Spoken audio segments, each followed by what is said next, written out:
Bulan ini saudara-saudara, bulan Juli kita akan bicara tentang tema Heart for the Lost. Saudara kalau ikut kontak, ikut kesan, ikut cell group, dalam bulan ini kita akan membahas topik ini. Akan dibahas secara berurutan selama 4 minggu. Seluruh bahasan ini akan diambil dari Lukas pasal yang ke-15, saudara-saudara. Lukas ke-15 ini saya tidak akan bacakan, nanti saudara kalau saudara ikut kontak, saudara akan membaca seluruh pasal ini dan saudara akan mendalaminya bagian demi bagian. Tapi hari ini kita akan melihat secara garis besar, saudara, bagaimana memiliki hati untuk yang terhilang. Karena pemuridan, saudara, sebelum kamu memuridkan, alasan atau motivasi yang paling benar untuk memuridkan orang lain adalah kasih. Kasih. Jadi pemuridan tidak boleh menjadi sebuah program saja, saudara-saudara. Dan alasan kenapa kita memuridkan orang, dasarnya itu haruslah berupa kasih. Dan kasih untuk orang-orang yang memang perlu dimuridkan, orang-orang yang terhilang dalam hal ini. Nah, kita akan belajar, saudara, dalam Lukas 15 ini, itu diceritakan bahwa Yesus itu saat dia makan bersama dengan orang-orang berdosa. Jadi Yesus ini suka kumpul dengan orang-orang yang berdosa, pemungut cukai. Dan ada orang-orang Farisi yang melihat hal itu dan mereka marah, mereka tersandung gitu. Mereka nggak suka lihat ada orang rohani, katanya guru agama, tapi kok kumpulnya sama orang berdosa. Terus kemudian Yesus menceritakan 3 cerita, saudara. Ini semua ada di Lukas 15. Saya tidak baca untuk menghemat waktu. Ada 3 kisah. Yang pertama Yesus cerita begini. Ada seekor gembala yang punya 100 ekor domba. Dan dari 100 ekor domba ini ada 1 domba yang hilang. Domba yang nggak tahu kemana gitu.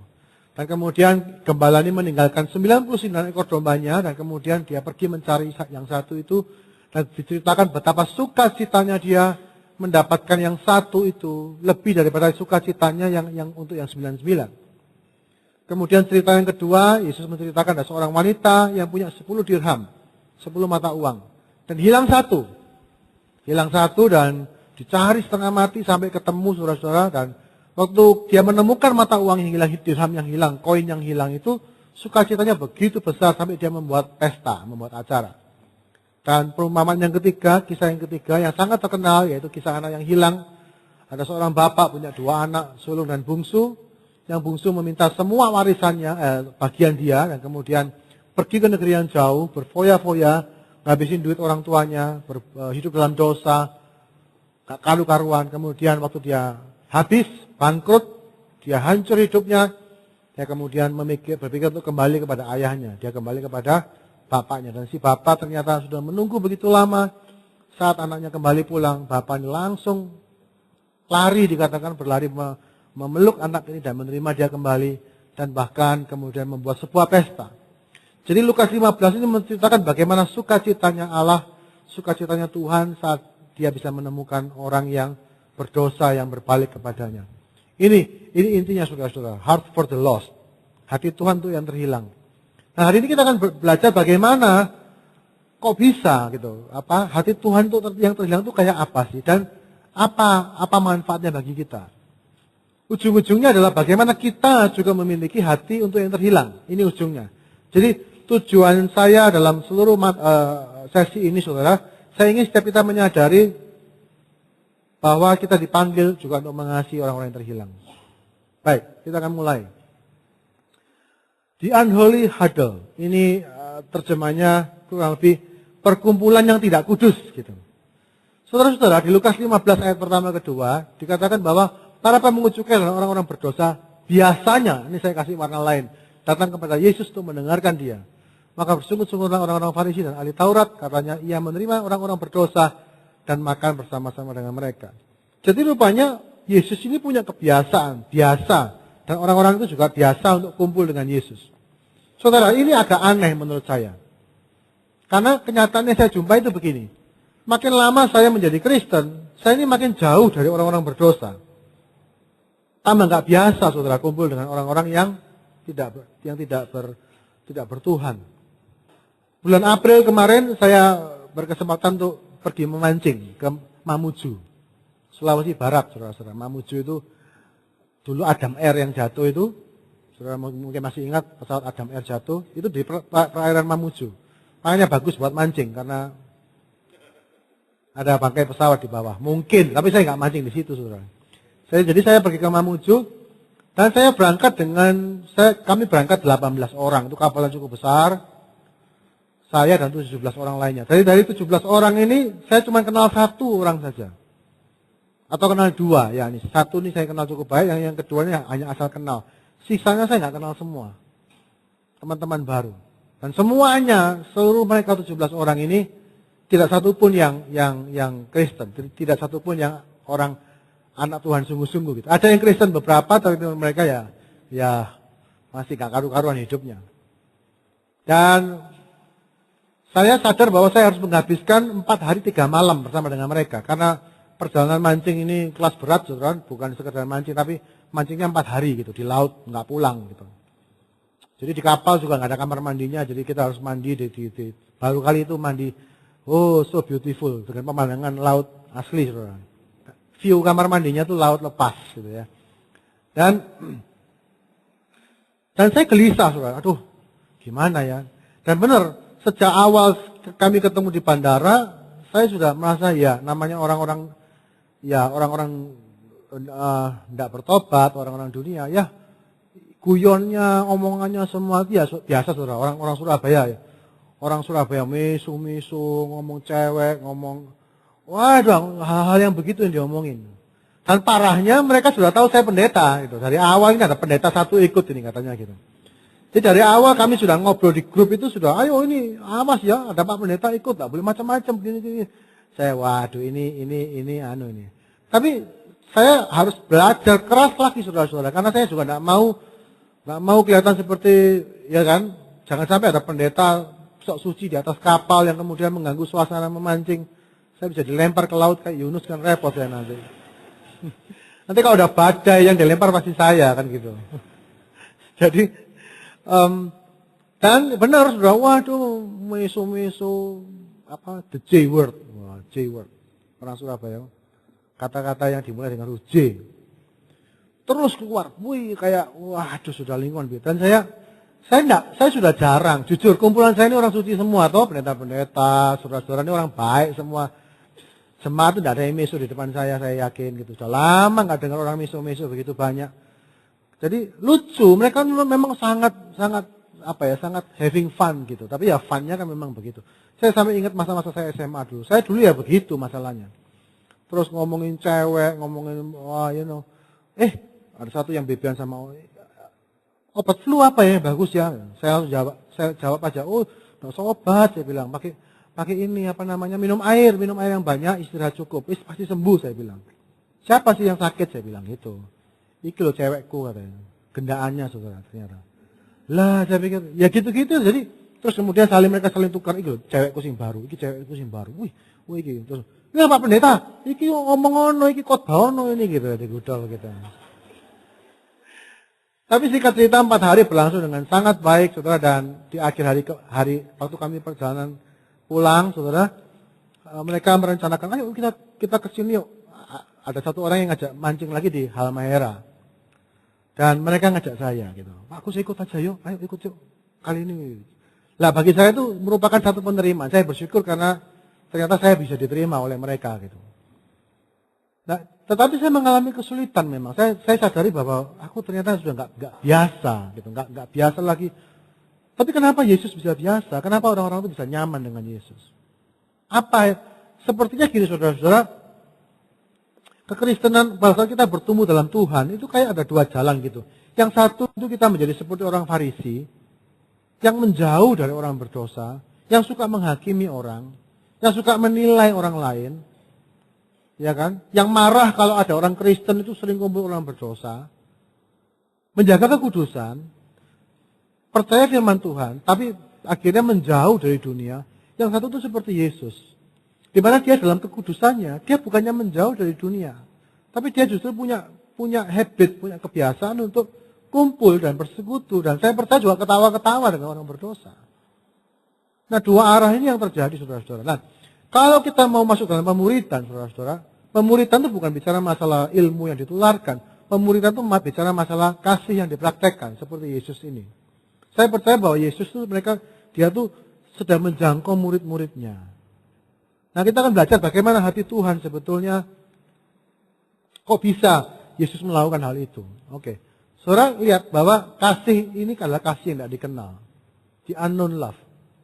Ini aneh, saudara. Kasih Tuhan itu kasih yang sebetulnya tidak cocok dengan akal kita.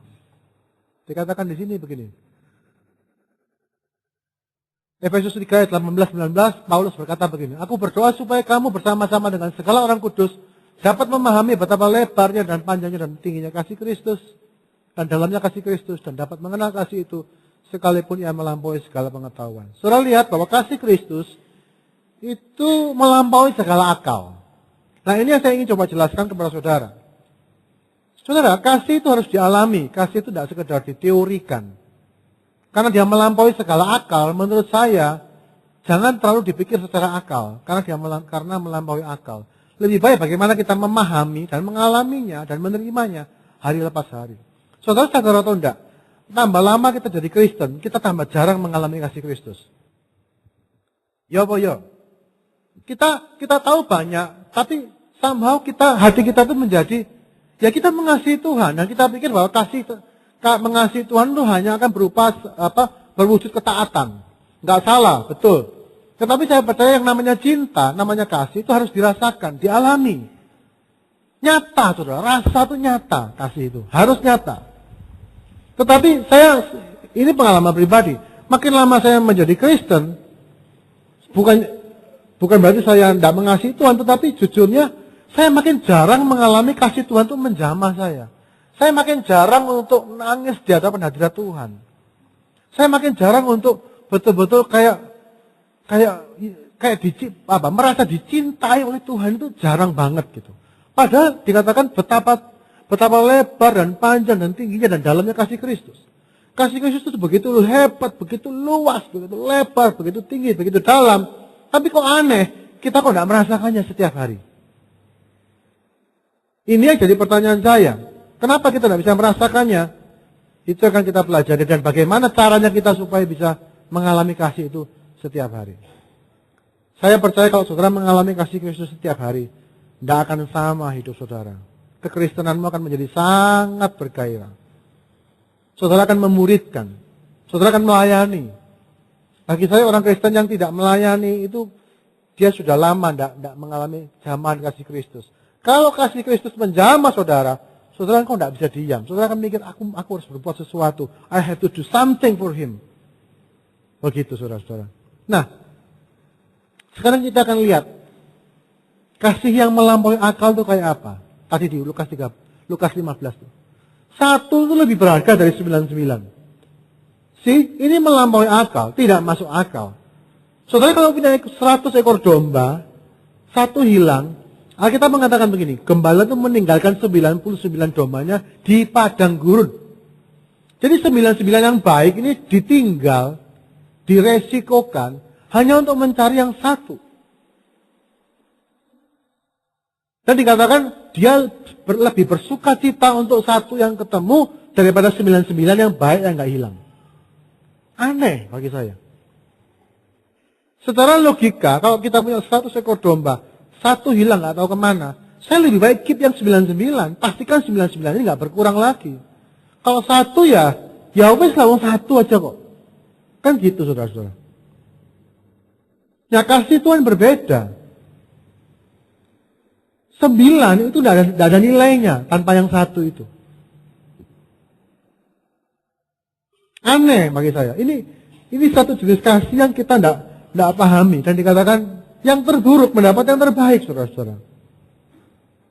Anak sulung lu bilang gini, waktu adiknya pulang, si anak sulung bilang gini, seumur hidupku, aku ini tidak pernah nyalai papa gitu ya. Tapi seumur hidupku, papa tidak pernah potongin aku 1 kambing saja. Tidak pernah. Papa tidak pernah bikinkan pesta buat saya potong 1 ekor kambing. Tidak pernah. Aku ini sudah melayani Papa seumur hidupku. Not even once. Papa itu kasih aku seekor kambing untuk aku bisa pesta dengan teman-temanku. Tapi lihat adikku ini. Dia sudah menghabiskan uang ini Papa. Dia sudah merusak hidupnya kembali dengan kondisi yang sangat rusak. Dan kemudian Papa memotong, dikatakan di Alkitab, Papa itu menyembelih 1 lembu tambun.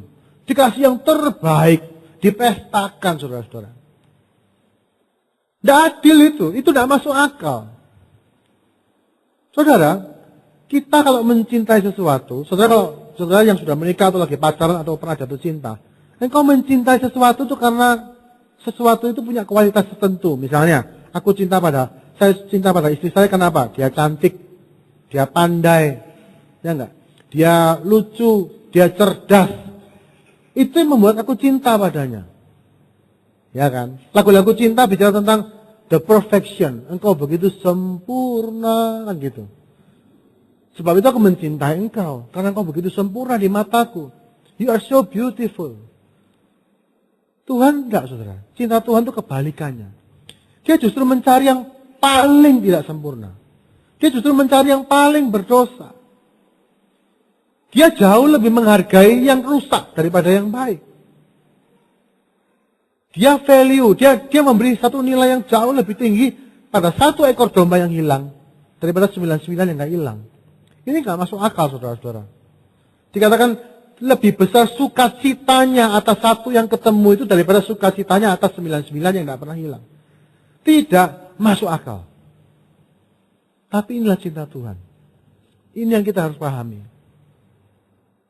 Kenapa kita jarang menerima kasih Tuhan? Kemungkinan kita adalah bagian yang 99 itu dan bukan yang satu. Ini kita akan lanjutkan. Bagaimana kita bisa memahami hati Tuhan untuk yang terhilang? Bagaimana kita bisa ngerti, saudara? Lukas 18 ayat 9-14. Saya akan bacakan untuk saudara. Kita lihat, ini ada satu kisah lagi sebetulnya. Lukas ke-18. Ada cerita begini, ini Yesus yang mengatakannya. Ada dua orang pergi ke bait Allah untuk berdoa, yang seorang adalah Farisi dan yang lain memungut cukai. Orang Farisi itu berdiri dan berdoa dalam hatinya begini, Ya Allah, aku mengucap syukur kepadamu, karena aku tidak sama seperti semua orang lain, bukan perampok, bukan orang lalim, bukan pezina, dan bukan juga seperti memungut cukai ini. Aku berpuasa 2 kali seminggu, aku memberikan 1/10 dari segala penghasilanku. Tetapi pemungut cukai itu berdiri jauh-jauh, bahkan ia tidak berani menengadah ke langit, melainkan ia memukul diri dan berkata, Ya Allah, kasihanilah aku orang berdosa ini. Aku berkata kepadamu, orang ini pulang ke rumahnya sebagai orang yang dibenarkan Allah, dan orang lain itu tidak. Sebab barang siapa meninggikan diri, ia akan direndahkan, dan barang siapa merendahkan diri, ia akan ditinggikan. Begitu Tuhan melihat ada satu orang yang menyadari dosanya. Begitu Tuhan melihat ada satu orang yang mengakui keberdosaannya, kasih Tuhan itu langsung tercurah kepada orang itu. Fokus dari kasih Allah adalah orang-orang berdosa. Ini rahasianya, saudara-saudara. Kita mungkin dulu orang berdosa kita terima, tapi masalahnya begini, seperti tadi saya bilang, kekristenan itu berjalan menuju dua arah. Yang satu adalah kita kemudian merasa diri menjadi orang yang benar itu. Kita menjadi Farisi. Saudara, Farisi itu sebetulnya apa sih?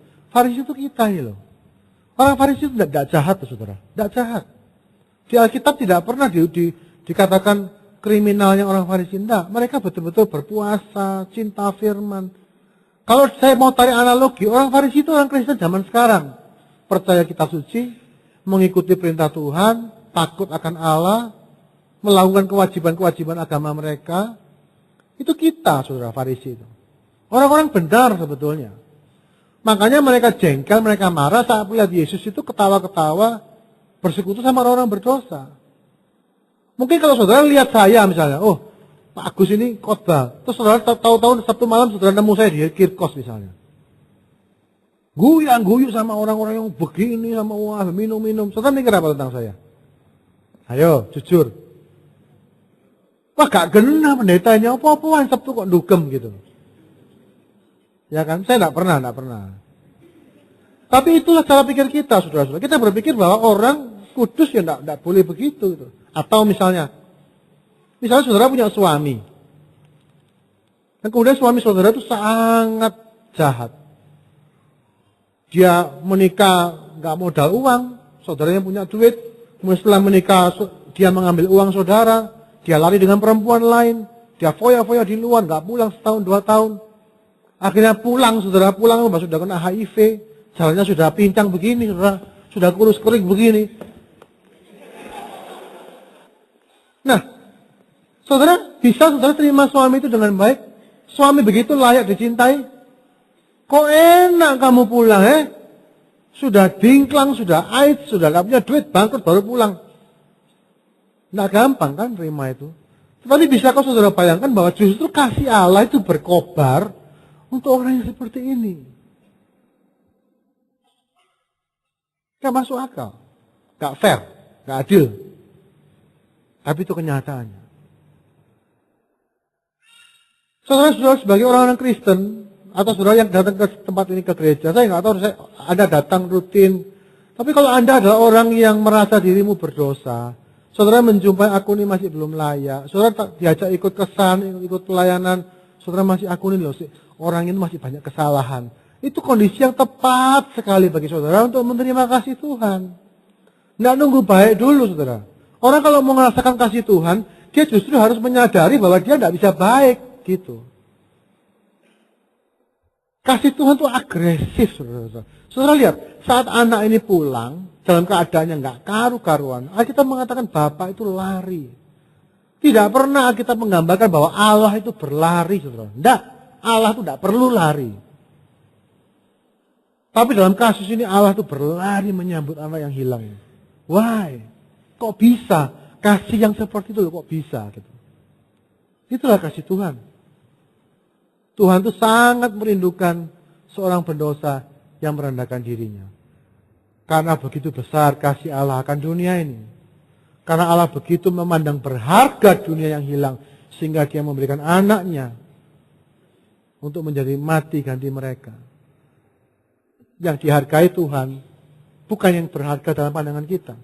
Yang dihargai Tuhan seringkali justru adalah sampah dunia. Adalah orang-orang yang paling berdosa, paling gak masuk akal, orang yang jahat, orang yang... Nah, sekarang kita lanjutkan saudara. Sehingga, bagaimana kita punya hati untuk yang terhilang? Caranya bagaimana? Yang pertama, saudara, jadilah penerima kasih Tuhan. 1 Yohanes 4 ayat 19, kita bisa mengasihi karena Allah lebih dahulu mengasihi kita. Saya percaya buat saudara bahwa manusia itu tidak bisa mengasihi. Udahlah. Manusia itu tidak bisa mencintai. Oh, saya bisa tuh mencintai istri saya. Saudara hanya bisa mencintai istrimu kalau istrimu itu melakukan sesuatu yang menyenangkan hati saudara atau menjawab kebutuhan saudara. Coba kalau istrimu mulai judes, mulai rewel, sakarepe dhewe, bisa saudara mencintai istrimu seperti dulu? Itu yang terjadi dalam banyak pernikahan. Seperti kan zaman sekarang, kalau saya datang ke pesta, saya takjub heran-heran. Priwetnya, fotonya sangat romantis, luar biasa, kayak dongeng. Begitu saling mencintai. Tapi realitanya apa, saudara? Anda menikah dengan orang berdosa dan Anda sendiri orang berdosa. Pada waktunya Anda akan menjumpai bahwa yang saudara cintai sebetulnya itu cuma dirimu sendiri aja. Begitu suamimu tidak melakukan seperti harapan saudara, begitu dia mengatakan hal-hal yang tidak sesuai dengan hati saudara, begitu harapanmu nggak nyampe, begitu. Maka yang terjadi apa? Saling menyakiti. Makanya cerai. Begitu gampang. Dulu cintanya gimana? Nggak ingat sudah. Yang ingat apa? Sakitnya. Ujung-ujungnya apa sih saudara? Kita nggak bisa mencintai kok. Nah, bagaimana kita bisa mencintai orang terhilang? Mau mencintai istri aja susah. Mencintai suami aja susah. Saudara. Mencintai anak yang berontak susah. Bagaimana kita bisa punya hati untuk yang terhilang? Kita harus memahami bagaimana kasih Tuhan bekerja. Dan yang pertama menurut saya, yang penting, engkau harus menerima terlebih dahulu kasih Allah. Jadilah penerima kasih Tuhan. Karena kalau saudara tidak pernah mengalami kasih Tuhan, saudara tidak tahu bagaimana mencintai. Really, kita ini orang-orang egois. Kita ini orang-orang yang menyembah dan mencintai diri kita lebih daripada apapun. That is who we are. Tinggal saudara mau ngaku atau enggak gitu aja. Kita ini begitu saudara-saudara. Nah, mencintai karena kita terlebih dahulu dicintai. Bagaimana kita bisa menerima kasih Tuhan? Ini jawabannya. Akui keberdosaan saudara dan rendahkan hatimu. Ini rahasianya. Banyak orang itu berpikir gini, karena pola pikir manusia itu kalau aku cinta pada seseorang itu karena good quality, karena dia tuh baik, lucu, setia, hal-hal begitu. Tetapi ini kan cinta Tuhan kan kebalikannya saudara-saudara.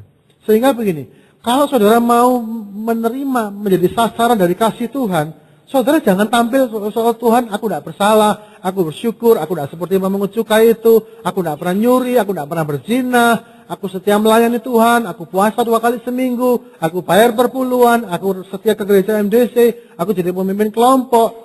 Saudara kalau datang dengan doa modal seperti itu, kasih Tuhan tidak mengalir ke hidup saudara.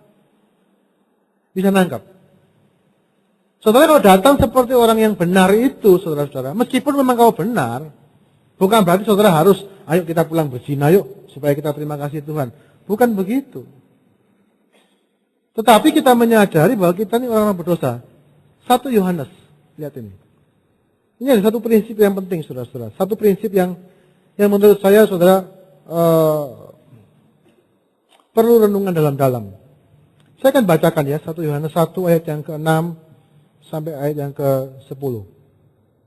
Saudara dengar baik-baik. 1 Yohanes 6 ayat yang ke 1 Yohanes 1 ayat 6 sampai 10. Jika kita katakan bahwa kita beroleh persekutuan dengan Dia, namun kita hidup dalam kegelapan, kita berdusta dan kita tidak melakukan kebenaran. Ya, jadi kalau kita itu kenal Tuhan tapi hidup dalam kegelapan, kita berdusta. Tapi jika kita hidup di dalam terang, sama seperti Dia ada di dalam terang, maka kita beroleh persekutuan seorang dengan yang lain dan darah Yesus anaknya itu menyucikan kita daripada segala dosa. Ayat 8. Jika kita berkata bahwa kita tidak berdosa, maka kita menipu diri kita sendiri dan kebenaran tidak ada di dalam kita. Jika kita mengaku dosa kita, maka Ia adalah setia dan adil, sehingga Ia akan mengampuni segala dosa kita dan menyucikan kita dari segala kejahatan. Jika kita berkata bahwa kita tidak ada berbuat dosa, maka kita membuat Dia menjadi pendusta dan firman-Nya tidak ada di dalam kita. Ini ada satu paradoks, saudara-saudara. Dikatakan begini, kalau kita berkata bahwa kita ini kenal Tuhan, tapi kita hidup dalam kegelapan, itu kita membuat kita tuh menipu diri kita sendiri. Nanti ya, kalau kenal Tuhan terus hidup dalam dosa, itu kita menipu diri. Tapi kalau kita juga bilang bahwa kita ini tidak berbuat dosa, kita juga menipu diri kita sendiri. Jadi yang benar tuh gimana gitu? Kalau kita bilang katanya, kalau kita hidup dalam kegelapan, sementara kita kenal Tuhan, kita nipu diri sendiri. Tapi kalau kita bilang bahwa kita ini tidak berdosa, kita juga menipu diri kita sendiri. Berarti yang benar itu begini, saudara. Hanya ada 2 jenis orang di dunia, kata Blaise Pascal. Yaitu orang benar yang melihat dirinya sebagai orang berdosa, dan orang berdosa yang melihat dirinya sebagai orang benar. Itu aja. Kita semua ini berdosa. Tinggal mau ngaku atau tidak. Kalau saudara mengakui keberdosaan saudara, maka kasih Tuhan, saya tadi bilang, kasih Tuhan itu langsung tertuju kepada saudara. Kenapa banyak orang Kristen tidak merasakan kasih Tuhan? Karena kita menyangkali kita berdosa. Kita lebih suka berkata bahwa kita ini benar, tidak salah. Setiap kali kalau saya melerai orang bertengkar, suami istri, gini loh ya, kamu lakukan ini. Sudah. Pokoknya yang benar-benar semua sudah aku lakukan. Dia yang tidak bisa lakukan yang benar. Setiap pihak mesti ngomong gitu. Nah kalau masing-masing sudah merasa benar, nyatanya loh masih begini saudara. Ya kan? Lebih baik kita mengatakan, ya aku orang berdosa. Pada saat kita mengatakan Tuhan, ampunilah aku orang berdosa ini. Pada saat itu dikatakan kasih Allah, Allah itu langsung lari, coba lari. Seberapa sulit sih mengalami hadirat Tuhan? Menurut saudara? Kadang-kadang kita makin lama makin sulit. Nyembah berjam-jam tidak merasakan hadirat Tuhan. Datang ke gereja tidak merasakan hadirat Tuhan. Mau saat teduh tidak merasakan hadirat Tuhan. Saudara, datang sebagai orang berdosa. Dengan segera engkau akan merasakan hadirat Tuhan. Karena hati Tuhan tertuju kepada orang-orang yang merendahkan diri seperti itu. Oke, dan itulah yang terjadi. Dan yang kedua, ampunilah. Setelah saudara menjadi penerima kasih Tuhan, saudara menyadari keberdosaan saudara, sekarang giliranmu mengampuni keberdosaan orang lain. Matius 18, 21, 35, itu cerita tentang, ya saudara mungkin sebagian besar tahu, ada seorang hamba yang berhutang kepada seorang raja 10.000 talenta. Nggak tahu berapa ratus M itu saya kalau dikurskan. Dan dia tidak bisa bayar, dia memohon, dan kemudian sama si tuan dihapuskan hutangnya. Sekian ratus miliar. Dan kemudian orang ini setelah dihapuskan hutangnya, dia keluar dan dia ketemu temannya yang hutang kepada dia 100 dinar. Kira-kira 10 juta rupiah. 10 juta rupiah. Dan dia mencekik temannya dan minta untuk dilunasi. Akhir cerita, raja itu menjadi sangat marah dan dia memanggil hamba yang jahat itu dan seluruh hutangnya yang semula dikembalikan, diperhitungkan kembali. Suruh masuk penjara sampai dia melunasi hutangnya. Artinya apa saudara-saudara? Tidak mengampuni atau menyimpan sakit hati itu dosa yang serius banget di hadapan Tuhan.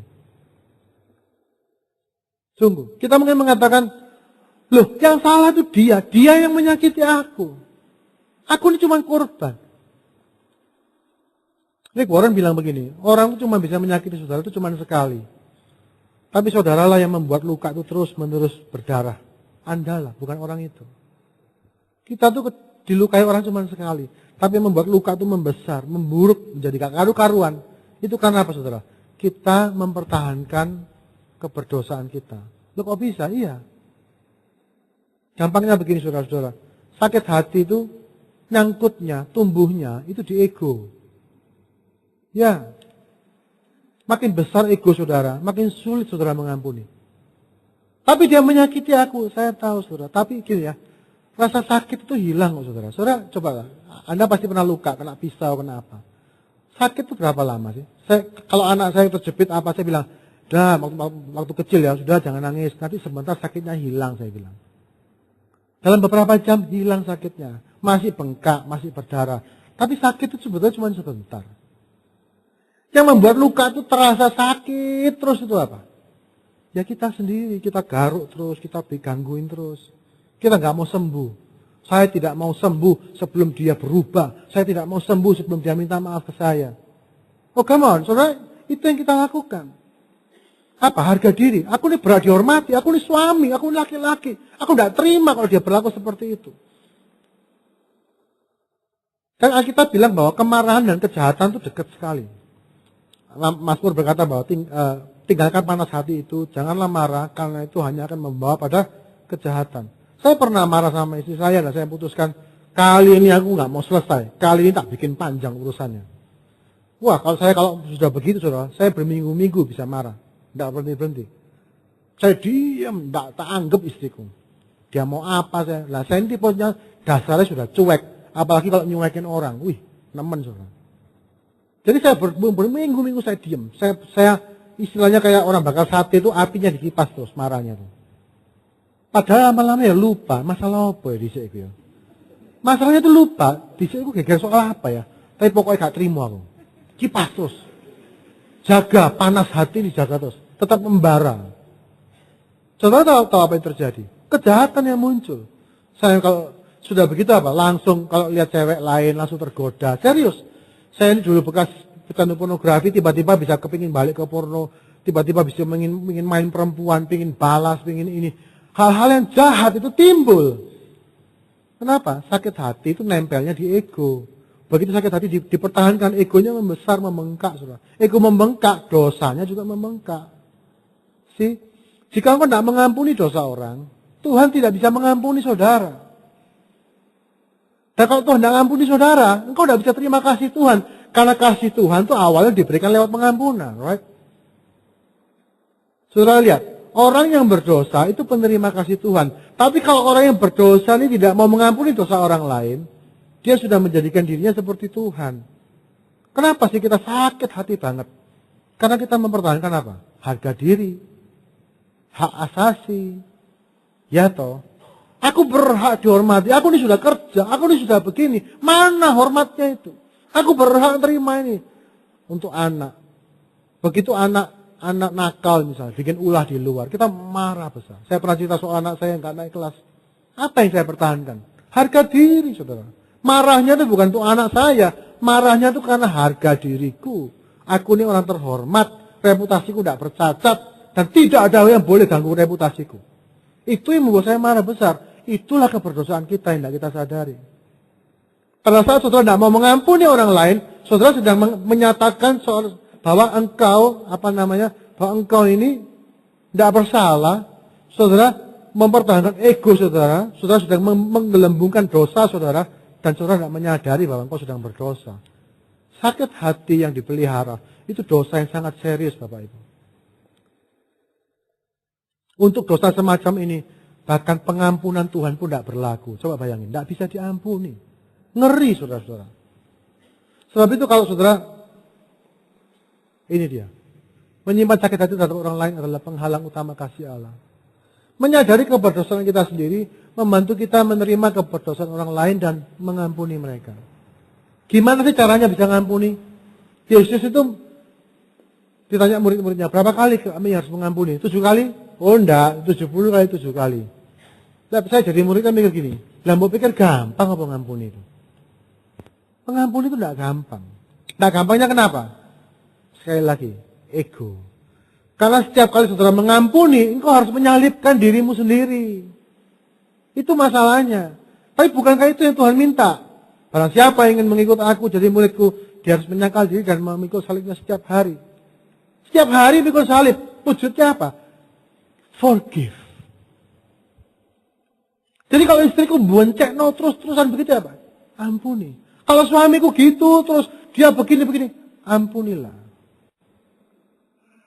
Cuma gitu toh. Iya, pengampunan itu jawaban tunggal atas sakit hati. Sakit hati itu obatnya cuma satu, saudara-saudara. Yaitu forgiveness. Ampunilah. Bagaimana suami istri yang mau cerai, yang sudah saling, suaminya sudah selingkuh, istrinya sudah apa, dan waduh, gimana cara mengembalikan ini? Sudah saling jengkel, sakit hati. Gimana caranya? Saling mengampuni. Sesederhana itu. Kalau itu sulit sekali, saudara sebetulnya berhadapan dengan Tuhan. Karena engkau sudah mempertahankan sesuatu yang harusnya dimatikan. Yesus di atas kayu salib dia mengatakan, Bapa, ampunilah mereka. Yesus disakiti, dikhianati. Dia sudah memberkati dengan mujizat. Saya percaya di antara orang-orang yang menyalibkan Yesus, ada banyak orang yang sudah menerima mujizat dari dia. Tapi menyakiti dia begitu rupa. Tapi Yesus tidak sih mendendam, dia bilang ampuni. Kenapa? Karena hatinya memang tidak ada dosanya. Satu-satunya orang yang tidak punya keberdosaan ya Yesus itu. Sebab itu dia tidak pernah sakit hati. Saudara mau bebas dari sakit hati? You forgive. Saat saudara mengampuni orang lain, Allah mengampuni saudara. Dan kasih Allah dicurahkan kepada saudara.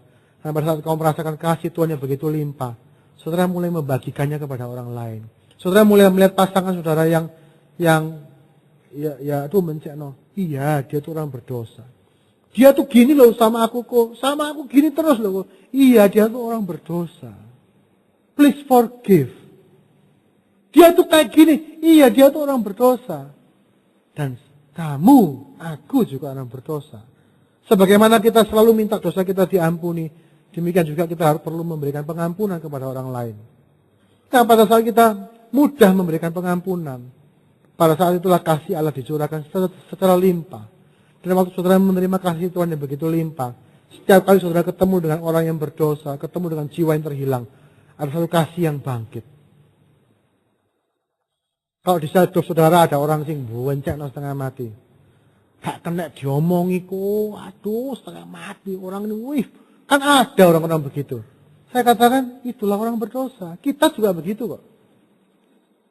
Kadang-kadang saking saudara, kita nih ya lebih gampang lihat dosanya orang. Masalah cuma itu loh. Lebih gampang lihat dosanya orang. Dan kalau sudah orang ketemu dosanya, kita fokus di dosanya orang. Saya beritahu satu rahasia ya. Satu rahasia. Kalau saudara gampang mengenali dosanya orang tertentu, dan saudara gampang terganggu dengan dosanya orang, saya kasih tahu, dosa yang sama itu ada dalam diri saudara. Misalnya, saudara paling benci dengan orang sakarepe dhewe. Orang kok sakarepe dhewe, agak suweneng. Iku sakarepe dhewe iku. Iku sakarepe dhewe, saya kasih tahu, saudara lah yang sakarepe dhewe. Itu hukumnya. Kalau saudara benci dengan orang sombong, sombong, aku gak seneng, sombong setengah mati. Itu di sel grupku itu ya, si A, si B, si C itu sombong gak karu-karuan. Kalau saudara begitu mudah menemukan kesombongan orang lain, bisa jadi ABC itu memang sombong, bisa jadi. Tapi kalau saudara bisa kayak punya anten nangkep kesombongannya orang, berarti ya antennya itu di kamu gitu. Saudara punya kepekaan terhadap kesombongan orang lain, karena saudara sendiri lagi sombong. Orang kalau hatinya nggak berdosa, saudara-saudara, dia nggak punya kepekaan apa-apa terhadap dosa. Itu. Hati nurani yang bersih itu nggak peka terhadap dosanya orang. Disalahi orang, tidak bisa terima, begitu. Jadi kalau saudara suka tidak terima, sensitif, dan gampang tersinggung tentang satu dosa tertentu, coba periksalah. Ada dalam hati saudara itu. Amin. Dan Tuhan akan selalu, saudara saat kita masuk dalam hadirat Tuhan, Tuhan akan selalu menunjuk kepada satu dosa. Yesaya itu nabi. Saat dia ketemu hadirat Tuhan, dia tersungkur dan dia mengatakan, celakalah aku, karena aku ini najis bibir. Saya mikir loh, nabi itu, yang kudus itu bibirnya. Ya toh, nabi itu ngucapin firman. Bibir seorang nabi itu cuma dipakai untuk kata-kata yang sangat kudus. Kok aneh? Begitu Yesaya ketemu dengan hadirat Tuhan, dia langsung menyadari keberdosaannya, dan spesifiknya adalah dia bilang, aku ini najis bibir. Justru bibir yang paling kudus ini, bagi Yesaya menjadi paling najis pada saat dia ketemu dengan Tuhan. Saudaraku, saat engkau sungguh-sungguh mengenal terang Tuhan, saat saudara masuk dalam hadirat Tuhan, satu hal yang pasti terjadi, kekudusan Allah akan menyingkapkan keberdosaan saudara. Dan saya ingin katakan begini, itulah hal yang terindah yang bisa terjadi dalam hidup kita. The best thing in our life, yaitu kalau kita menyadari how sinful we are. Ya, berkat terbesar dalam kehidupan itu bukan berkat materi. Berkat terbesar itu saat kita bisa melihat dengan jelas how sinful we are. Dan kemudian kita bisa melihat betapa besar kasih Allah untuk diri saya yang berdosa ini. Sehingga ia mengaruniakan anaknya yang tunggal untuk mati untuk aku. Itulah hal yang terindah menjadi orang Kristen. Jadi kita tidak perlu self defense kalau ada orang salah sama kita. Jadi kita tidak boleh sakit hati. Sakit saudara. Disalahi orang pasti sakit lah. Normal. Namanya dilukai ya luka. Tapi luka sembuh apa enggak itu keputusan kita. Apalagi suami istri. Hidup bersama. Setiap hari bisa saling melukai. Nah kalau setiap luka ditanggapi dengan sakit hati saudara. Ya hidup rumah tangga menjadi tak tertahankan. Cintanya hilang semua. Forgive. Amin. Forgive. Mari kita berdoa. Mari kita mengingat kembali apa yang Yesus lakukan. Hutang kita yang 10.000 talenta dilunaskan oleh kematian Kristus. Sehingga ini waktunya bagi kita untuk berdoa meminta hati untuk orang-orang yang berdosa. Siapa orang berdosa itu? Pertama-tama diri kita sendiri. Akulah orang yang paling berdosa. Dan yang kedua, orang-orang di sekitar kita. Suami, istri, anak, orang tua, guru, teman. Mereka adalah orang-orang berdosa yang dosanya seringkali menyakiti kita. Forgive them, ampunilah mereka. Pagi hari ini, yang kau sedang bergumul dalam dosa saudara. Saya tahu ada beberapa orang di sini saudara, engkau hidup dikuasai oleh dosa. Saudara sudah ke gereja lama, saudara jadi Kristen juga lama.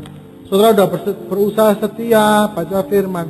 Saudara sudah berusaha, tapi sepertinya kuasa dosa itu begitu besar dan itu terus bekerja dalam hidup saudara. Teman-teman, kalau Anda seorang seperti itu, please ketahuilah, Andalah orang-orang yang dicari oleh Tuhan. Hati Yesus mengarah kepadamu pada saat ini. Saudara mungkin melihat orang Kristen lain akan menghakimi saudara. Saudara mungkin pikir, kalau teman-temanku di gereja tahu aku ini kayak apa, aku pasti sudah ditolak, aku pasti sudah diusir dari gereja. Mungkin manusia akan begitu. Tapi saudara-saudara saya ingin pastikan pada hari ini. Kalau saudara memang orang seperti itu, Andalah orang-orang yang dicari oleh Tuhan. Khusus Tuhan akan meninggalkan 99 yang lain hanya untuk mencari saudara. Tuhan akan meninggalkan 9 yang lain hanya untuk mencari saudara. Tuhan akan menunggu engkau dengan pesta yang disiapkannya hanya untuk saudara. Karena dia mengasihi engkau. Karena hati Tuhan mencari saudara. Sehingga saudaraku, jika engkau selama ini terlalu kau beralasan, Tuhan aku tidak mau dekat, aku ini banyak dosa. Justru alasan itu adalah alasan paling tepat untuk mengatakan, Tuhan aku menerima kasih. Datanglah, pulanglah. Dekati Tuhan. Dia menunggu saudara. Kasihnya tuh begitu besar, saudara. Dan untuk Anda yang sudah lama tidak mengalami kasih Tuhan, Anda mungkin hidup benar, Anda menjaga kekudusan, Anda melayani Tuhan, tapi hatimu kering. Hatimu tuh kayak, aduh Tuhan, kayak semua itu cuma tinggal teori gitu. Kekristenan cuma teori, Alkitab cuma teori. Pak, siang hari ini saya berdoa supaya kasih Tuhan tidak hanya menjadi teori bagi saudara, tetapi saudara sungguh-sungguh merasakan jamahan. Tapi katakanlah, Tuhan, aku ini orang berdosa.